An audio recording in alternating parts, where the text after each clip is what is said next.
اور میت کو غسل دینے کا طریقہ ہم لوگوں نے سمجھا ہے بہت بھاری ہے، حالانکہ نہیں، میت کو غسل دینے کا طریقہ نہایت سہل اور آسان ہے۔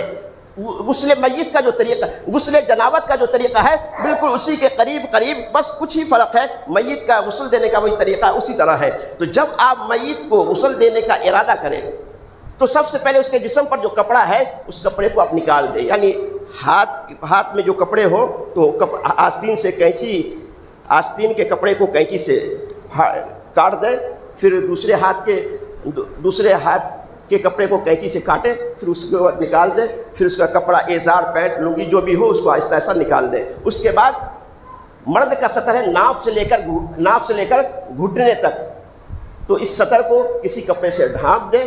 اس کے بعد آپ غسل کی نیت کریں، بسم اللہ کہیں، اور غسل دینے سے پہلے میت کے پیٹ کو آہستہ آہستہ دبائیں تاکہ کوئی گندگی وغیرہ ہو تو وہ نکل جائے۔ اس کے بعد بائیں ہاتھ پر کپڑے کا دستانہ چڑھا کر اس کا استنجا کروائیں، یعنی گندگی کو صاف کریں۔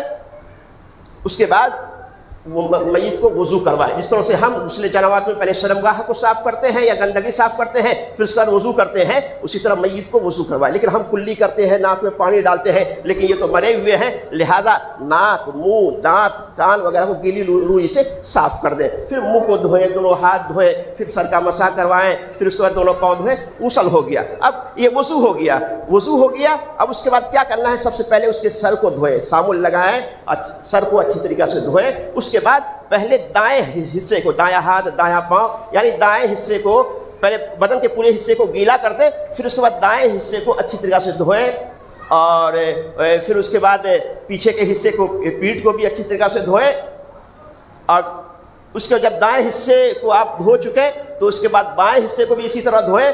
اب یہ ایک غسل ہو گیا، دائیں حصے کو پہلے دھوئے، وضو کی جگہ سے دھونے کی، داہنی جانب سے وضو کی جگہ سے دھونے کی ابتدا کی جائے۔ تو دائیں حصے کو آپ نے دھو لیا، اس کے بعد میت کے بائیں حصے کو آپ دھوئیں، تو یہ ایک غسل ہو گیا۔ اسی طرح میت کو 3، 5، 7 غسل دینا چاہیے۔ ہاں، غسل میں بیری کا پتا ملانا یہ مستحب ہے۔ بیری کا پتا، غسل کے پانی میں بیری کا پتا ملانے کا طریقہ یہ ہے کہ پانی میں بیری کا پتا ڈال کر اس کو ابالیں اور نیم گرم پانی سے میت کو غسل دیں۔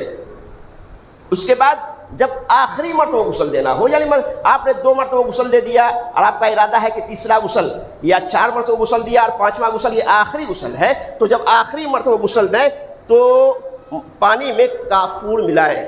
کافور یہ برف کی طرح یا نمک کی طرح پگھلتا نہیں ہے، تو کافور ملا کر جب آخری مرتبہ میت کو غسل دیں گے تو اس کے کچھ ذرات جو ہوتے ہیں وہ بدن پہ رہ جائیں گے، تو اس سے اس کو صاف کرنے کی کوئی ضرورت نہیں ہے۔ اسی طرح امام شوکانی کہتے ہیں کہ پانی میں کافور ملانے سے میت خوشبودار ہو جاتی ہے، اور اس وقت فرشتے بھی آتے ہیں، اور جس چیز میں کافور ملائی جائے وہ چیز جلد متغیر نہیں ہوتی ہے، اور موذی جانور میت کے قریب نہیں آتے ہیں، اس لیے کافور ملانا یہ سنت ہے۔ اسی طرح مرد کو مرد، عورت کو عورت غسل دے۔ البتہ شوہر اپنی بیوی کو اور بیوی اپنے شوہر کو غسل دے سکتی ہے، جیسا کہ حضرت عائشہ رضی اللہ عنہا سے ایک مرتبہ اللہ کے نبی صلی اللہ علیہ وسلم نے فرمایا، اے عائشہ، اگر تو میری زندگی میں انتقال کر گئی تو میں تجھے غسل دوں گا، میں تجھے کفن پہناؤں گا اور نماز جنازہ پڑھ کے دفن کر دوں گا۔ ایک مرتبہ حضرت فاطمہ رضی اللہ عنہا نے یہ وصیت کی تھی کہ جب میری وفات ہو جائے تو مجھے میرے شوہر علی ابن ابی طالب ہی غسل دیں گے، میرے شوہر علی ابن ابی طالب ہی غسل دیں گے۔ یہ سنن دارمی کی روایت ہے۔ اسی وصیت کے بنیاد پر جب حضرت فاطمہ رضی اللہ عنہا کی وفات ہوئی تھی تو علی ابن ابی طالب نے غسل دیا تھا۔ یہ ہے مرد کے غسل دینے کا طریقہ۔